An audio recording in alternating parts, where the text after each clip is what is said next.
যে দেশে বিচার ব্যবস্থাপনা ভেঙে যাবে, সেই দেশে এমন কোনো অপরাধ থাকবে না যেটা সংগঠিত হবে না, অর্থাৎ সবই চলবে।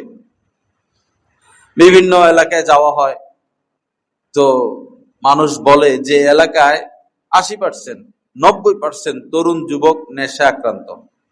এতটা নেশাদ্রব্য, বাবা খায়, ইবা খায়, সব সব।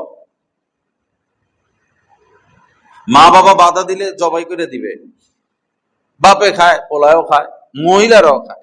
কোন কোন এলাকা এমন আছে মহিলারা সহ পুরো পরিবার। তো এই দেশে নেশা আসে কাদের মাধ্যমে? নেশা দ্রব্য, মাদক দ্রব্য কাদের মাধ্যমে আসে? আর যাদের এগুলো প্রতিহত করা দরকার, তারা কি প্রতিহত করে? আল্লাহ তো ধরবেন। আমরা চলে গেলে যে সমাজ রেখে যাচ্ছি, আমাদের উত্তরসূরিরা এই সমাজে কিভাবে বসবাস করবে?